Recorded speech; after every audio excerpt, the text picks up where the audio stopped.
Nakaangat silang lahat. Ayan, wala talagang naiwan sa ilalim. Guys, isa sa mga plano ng lola nyo na kinakailangan nating magawa, itong net na to, ito yung mag-aangat dun sa ating mga bunga at dun sa ating mga new runners para hindi sila nakasayad dun sa mga gilid-gilid nila at napupuntahan ng insekto. So ito yung gagawin natin ngayon na para makaiwas tayo sa pagkabulok ng ating mga bunga. Ang kalat na naman ng garden natin, ayan oh, punong-puno na naman tayo ng dahon, kaya ayoko na muna magwalis, hinintay ko na muna gumanda talaga yung panahon bago tayo maglinis ulit. Kasi sayang, maglilinis na naman ako tapos babagsak na naman yung ulan. Mangyayari, maglalaglagan na naman yung dahon. So dito guys, ang gagawin lang natin, meron tayong tie wrap at eto. So ang gagawin natin, dito natin siya itatali sa ating mga tungkod. Ayan yung net natin. And then, saka natin siya bubutasan sa gitna para ilusot natin dito yung ating mga strawberry. So, kailangan batak natin to para hindi siya nakasayad sa lupa. At hindi tayo nakabili ng tie wrap na maliliit. Masyadong malalaki ang ating tie wrap. Gagawin natin ay magpapasobra lang tayo ng konti. At ipapasok lang natin tong ating tie wrap dito sa ating net.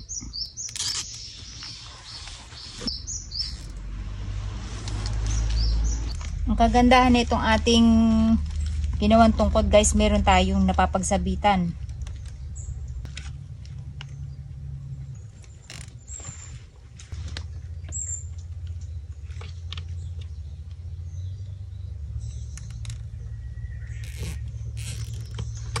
Dapat gagawin nyo to guys, maliit pa yung inyong mga strawberry para hindi tayo hirap na batakin sila sa loob ng ating net.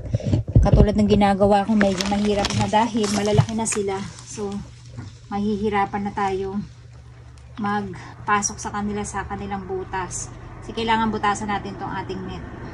So, dito guys, kailangan batak na batak. Kung gusto nyo maging perfect ang pagtatanim nyo ng strawberry, kailangan talaga guys, nakakaisip kayo ng paraan paano sila mapoprotektahan sa ulan, sa insekto, at sa panahon. Yan, so binabatak natin siya maigi para ma-sure natin na stretch yung ating strawberry. Guys, after natin maipit yung ating mga net sa ibabaw, ang gagawin naman natin ay bubutasan natin sila isa-isa kung saan doon tayo dapat tatapat para mailabas natin yung ating mga strawberry. Kaya kung magaganito kayo guys, make it sure ay gawin nyo na yan habang sila ay maliliit pa para madali silang ilisot. Kasi yan, tingnan nyo, lalago na ng strawberry natin. Medyo mahihirapan na tayong maglabas sa kanila. So, para ma-sure nyo siya, kailangan ay gagawin nyo siya na mas maliit pa yung inyong mga tanim na strawberry. So ayan guys, pa-X lang natin siya binukas. At lahat yan ay gagawin natin isa-isa. So ayan guys, nabutasan na natin siya lahat hanggang dulo at pati yung kabila. Ang gagawin naman natin ay ibababa natin tong net natin ng isa-isa para mailabas natin yung ating mga dahon at bunga. So ganito lang yung ginagawa ng lola nyo guys. Hinuhugot ko lang isa-isa yung kanyang mga dahon ng dahan-dahan kasi medyo malutong yung kanilang pinakatangkay. Ayan. At ang sakit na naman ng balakang ng lola nyo. Ayan, nabali ko yung dahon niya. Ayan oh guys, so, sabi sa inyo, ang daling mabasag ng kanilang dahon. Matubig kasi ngayon yung ating mga strawberry, kaya mas malutong sila. Maganda sa ganito guys na nakanet yung ating mga strawberry, hindi masyadong makaka-absorb ng tubig kung pati yung bunga nila ay nakaangat. Ito yung ating isang runner. Papasok na rin natin. Ayan, para nasa ibabaw sila. Ganyan lang yung gagawin natin. At hindi pa yan dyan nagtatapos, ibababa pa yan natin ng konti para yung ating mga strawberry ay maka-abot kasi may maigsi ang tangkay. Ayan, naiaangat na natin. So, ganyan guys. O, tingnan nyo. O. Maiaangat na natin yung ating strawberry. Hindi na siya nakalungay-ngay sa tubigan. O, diba? Ang sosyal ng ating mga strawberry. Ganyan lang yung gagawin natin guys sa lahat ng ating mga bunga. Poproteksyonan natin sila. Kaya huwag kayong manghinayang gumastos. Kung gusto nyo naman talaga ng masarap na strawberry, kailangan ay kayo mismo ang gagawa ng paraan paano sila maproteksyonan sa mga insekto at ng ulan. Ayan, hindi na sila basta mapupuntahan ng insekto guys. At malinis pa yung inyong strawberry. Pagkapitas niyan, pwede nyo nang kainin. Ayan guys, ganyan lang yung gagawin natin sa lahat. Ayan, nakalubog pa sila lahat. Ito na guys yung net natin na ikabit na natin at ganyan na yung kanyang itsura. Kung makikita nyo guys ay nakaangat na sila. Ayan. At itong ginawa natin ay di-adjust siya guys kung pwedeng iangat natin siya kapag once na dumami yung bunga natin at nabibigatan na sila, pwede silang sumayad ulit dito. So pwede natin tong iangat. Ayan. At the same time yung mga dahon niya ay hindi nakasayad din sa plastic natin, pati yung mga bunga natin. And then yung runner natin, ayan, in-extend na rin natin siya dito. Naglagay na rin tayo ng tambay niya na cup kung saan ay kailangan natin tong white strawberry. Kaya nagpapadami na rin tayo ng kanyang mga runner. Pero bawat isa ay isang runner lang kasi kailangan ay magsabay yung paglaki nila while sila ay nagbubunga. Pero kung gusto niyo talaga ng masarap na strawberry, ay huwag niyo siyang papahabain yung kanyang runner. Tapos, kinakailangan ay priority nyo na muna yung kanilang paglaki. Tanggalin nyo na muna yung mga bulaklak. Ganun yung gagawin nyo para dire-diretso yung kanyang paglaki. Kasi maliit pa lang namumulaklak na. Kaya para hindi sila maudlot, ang gawin nyo ay huwag nyo na muna siyang hayaan na mamulaklak para bumilis yung kanilang paglaki. Ayan guys, nagkakaroon na rin tayo ng mga runner dito. Ito rin ay white strawberry, itong dalawa na to. So ayan, nagkaka-runner na rin sila. Kaya nag-standby na ako. At napakaganda ng net na ginawa natin. Kasi hindi nakasayad yung ating mga bunga. Ayan guys. At hindi rin sila maaakyat ng pill insect. So ang problema naman natin ngayon ay kung paano ko ito isasaksak. Iganyan na lang natin. Ayan, igaganyan na lang natin sila. Kaso pag lumago kasi yung dahon yan guys, yun yung problema natin. Pwedeng mabasa yung ating mga dahon. At yung ating powdery mildew dito, ayan. So hindi natin siya ma-sprayan kasi baka mamatay siya. Plano ko gumawa ng herbs na spray.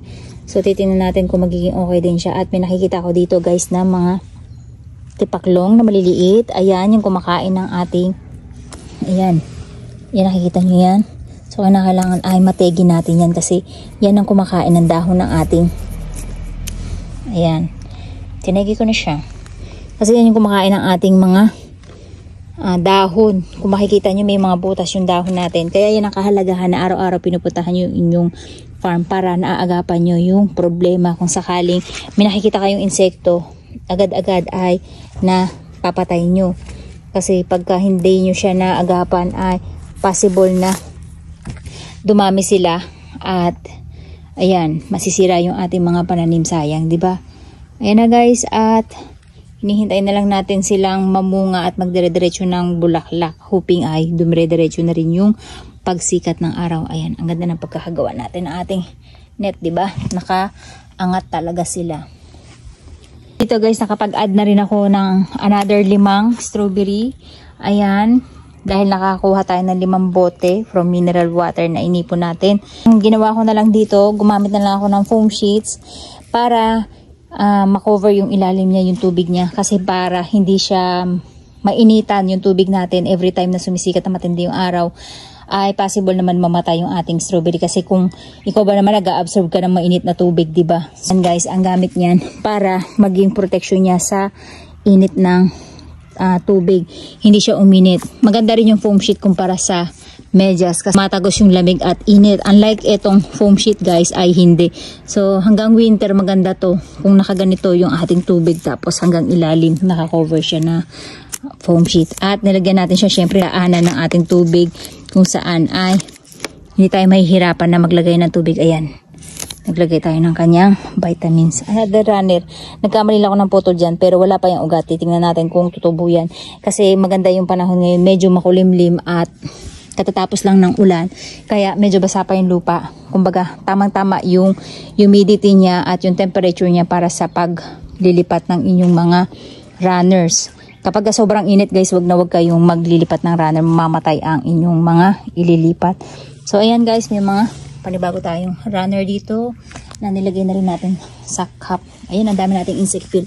Actually nakakatulong kasi yung insect pill guys, pagkain ng mga patay na damo, dahon, at kung ano-ano pa.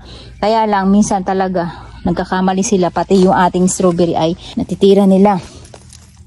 At ito yung tipaklong na sala rin na sumisira ng ating mga dahon. Kaya ayoko siyang mabuhay. Ayan.